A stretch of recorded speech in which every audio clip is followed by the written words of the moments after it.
Okay, quick question. Have you ever made a clear request and then spent days replaying every possible outcome, shrinking your energy into anxious loops? That slide from intention to obsession is quiet, sneaky, and it eats momentum. Today, I'm giving you Signal and Release, a repeatable 9-minute protocol so you can ask, measure, and let go without losing responsibility or direction. Why this matters: separating the ask from emotional attachment preserves your vibration. When you carry outcomes, you get reactive. You stop doing the steady work. This method is safety first. No coercion, always consent, and no public shaming. We only use observable proof and a short accountability check, so release never becomes an escape. Step 1. Signal. Craft a single one-line intent that answers 4 exact rules: who, what, by when, and keep tone non-assumptive. Example format: to who, I ask that specific action by date/time. Quick filters to test your signal. Could someone read it and know exactly what to do? Would the other person feel respected? Is it realistic in the time frame? If you fail those filters, tighten the language. Step 2. Proof. Define one observable, single-item proof. Proof must be a tangible thing: a receipt, a time-stamped reply, or a verifiable behavior change. Pick exactly one proof and nothing fuzzy. Examples: a payment confirmation email, a reply that says, "I agree," with a date, or someone showing up for a scheduled call. That single proof is what tells you forward motion happened, not feelings, not vague promises. Step 3. Accountable scheduling. Choose a short, time-bound check, usually 48 to 72 hours.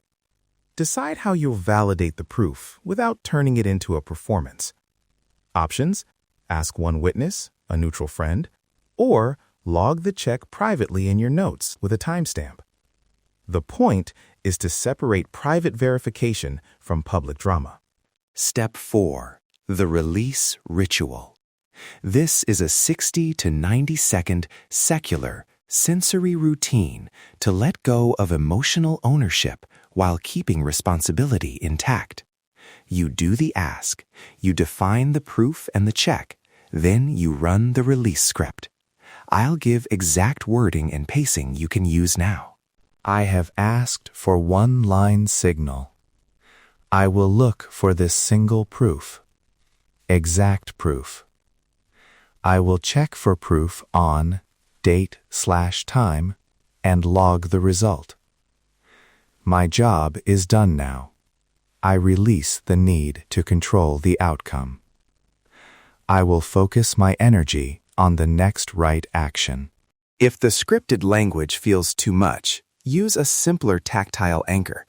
Press your thumb and forefinger together, name the intent in one short sentence, and set a timer for the 48 to 72-hour check.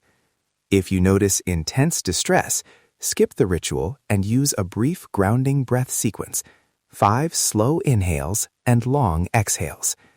And if this practice brings up trauma or heavy emotions, please consider pausing and speaking to a professional. Worked example A. Money ask. Signal. To my client, I request payment of $1,200 for invoice number 42 by Friday at 5 p.m. Proof. A payment confirmation showing the transaction. Schedule.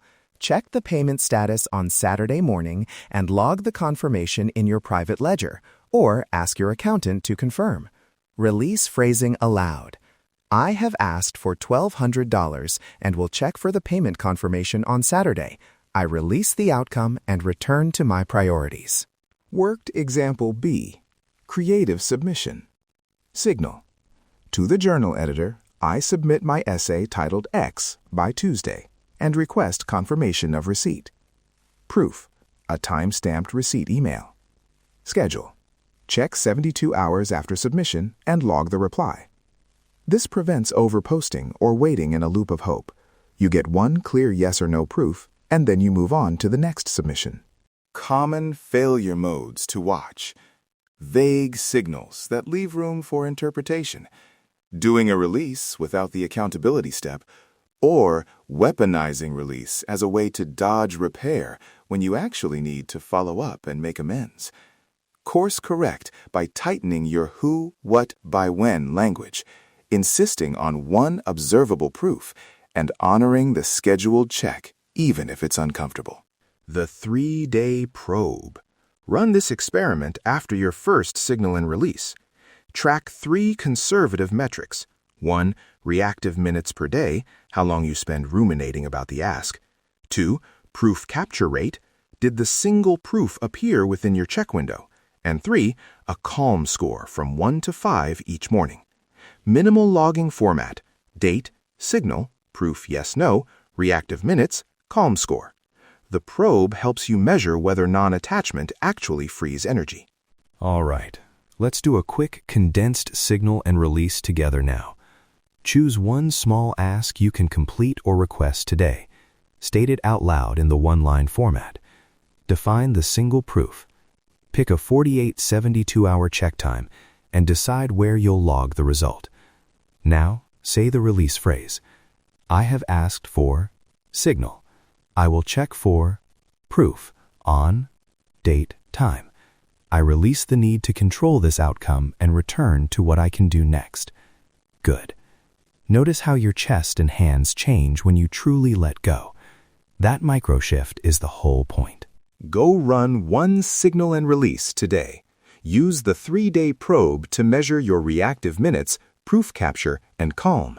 Then, this is the important bit, come back and leave a short review sharing one measurable change you noticed. A line like, I cut my rumination from 90 minutes to 20 minutes, or I caught the payment confirmation within 48 hours, helps the community and keeps you accountable. Let's keep building practices that actually work. Quick close. You asked, you defined one proof, you scheduled the check, and you let go. That sequence turns anxious hope into clear evidence and frees your energy for the next move. If this landed for you, run it now and leave that short review. Details matter. Until next time, be intentional, protect your vibration, and move with purpose.